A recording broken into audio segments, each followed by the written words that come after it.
Hello അസ്സാമലൈക്കും welcome to your YouTube channel. നമ്മൾ ഉണ്ടാക്കുന്നത് സവാള വെച്ചിട്ടൊരു അച്ചാറാണ്. അപ്പോൾ നമ്മളെ വീഡിയോക്ക് പോകുന്നതിന് നമ്മുടെ ചാനൽ ആദ്യമായിട്ട് കാണുന്നവരാണെങ്കിൽ ഒന്ന് സബ്സ്ക്രൈബ് ചെയ്യുക, തൊട്ടടുത്തുള്ള ബെല്ലൈക്കൺ ഒന്ന് ക്ലിക്ക് ചെയ്യാൻ മാത്രമാണ് ഞാൻ ഇടുന്ന പുതിയ വീഡിയോസ് നോട്ടിഫിക്കേഷൻ നിങ്ങൾക്ക് കിട്ടുള്ളൂ കേട്ടോ. പിന്നെ സ്കിപ്പ് ചെയ്യാതെ കാണാൻ വേണ്ടി ഒന്ന് ശ്രമിക്കുക. അപ്പോൾ നമുക്ക് എങ്ങനെ ഇനി സവാള അച്ചാർ ഉണ്ടാക്കണം നോക്കാം കേട്ടോ.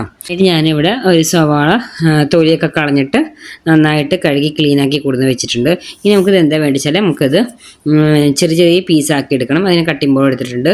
ചെറിയ പീസ് നമ്മൾ ഓംലേറ്റിനൊക്കെ അരിയില്ലേ, കുഞ്ഞി പീസാക്കിയിട്ട് ആണ് അരിഞ്ഞെടുക്കേണ്ടത്. പൊതുവെ സെൻറ്റർ കട്ട് ചെയ്ത് ഇനി നമ്മളെങ്ങനെ അരിയുന്ന നമ്മൾ ഓരോരുത്തർ ഓരോ സ്റ്റൈലിൽ അരിയും. അപ്പോൾ ഞാൻ അതിങ്ങനെയാണ് ഞാൻ ചെറിയ പീസാക്കി അരിയില്ല കേട്ടോ. അപ്പോൾ ഓരോരുത്തരും എങ്ങനെ അരിയണമെന്ന് വെച്ചാൽ എങ്ങനെയാലും നമുക്ക് ഈ ചെറിയ പീസ് പോലെ ഇതുപോലെ ആയി കിട്ടിയാൽ മതി. ഇപ്പോൾ ഇത് ഒരു ഹാഫ് ഭാഗം ആക്കിയിട്ടുണ്ട്. ഇനി അടുത്തതും എടുത്തിട്ട് ഇതുപോലെ തന്നെ ആക്കിയെടുക്കുക കേട്ടോ. അപ്പോൾ നമ്മുടെ ഉള്ളിലേക്ക് ഇതവിടെ ചെറിയ പീസാക്കി അരിഞ്ഞിട്ടുണ്ട്. അത് നമ്മളിത് ആദ്യം കൈ വെച്ചിട്ട് ഒന്ന് അങ്ങനെ ഇതുപോലെ നേടി കൊടുക്കുക. അപ്പോൾ അതൊന്ന് സോഫ്റ്റ് ആവാൻ വേണ്ടിയിട്ടാണ്. അപ്പോൾ അത് പിന്നെ ഉള്ളികളൊക്കെ ഇങ്ങനെ ഒറ്റയായിട്ട് വരുമല്ലോ, അപ്പോൾ അതിന് വേണ്ടിയിട്ടാണ് കൈ വെച്ച് ഇങ്ങനെ നേടി കൊടുക്കുക. അതിന് ശേഷം ഒരു ടീസ്പൂൺ കാശ്മീരി ചില്ലി പൗഡറാണ് ഇട്ട് കൊടുക്കേണ്ടത്. അതിന് ഇട്ട് കൊടുക്കണം കളറിന് വേണ്ടിയിട്ട്.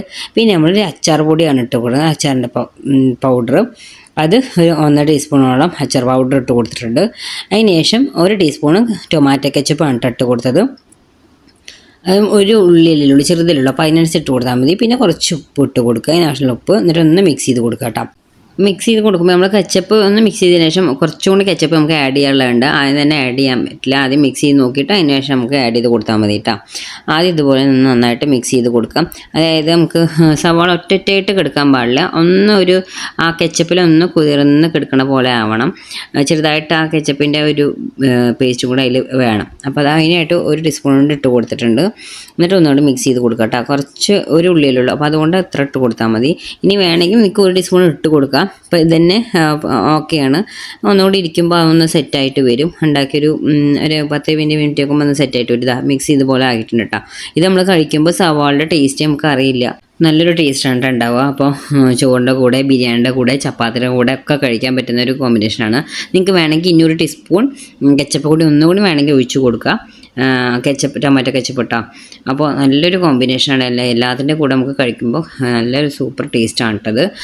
പെട്ടെന്ന് ഉണ്ടാക്കാൻ പറ്റുന്നില്ല. സവാള എപ്പോഴും വീട്ടിലുണ്ടാവുന്നതാണ്. അപ്പോൾ പെട്ടെന്ന് ഉണ്ടാക്കാൻ പറ്റുന്ന റെസിപ്പിയാണ് കേട്ടോ. അപ്പോൾ എല്ലാവരും ഒന്ന് ട്രൈ ചെയ്ത് നോക്കുക. അത്രയുള്ള നമ്മുടെ വീഡിയോ ഇഷ്ടമായാൽ ലൈക്ക് ചെയ്യുക, ഷെയർ ചെയ്യുക, കമൻറ്റ് ചെയ്യുക, സബ്സ്ക്രൈബ് ചെയ്യുക. Okay, bye, thank U.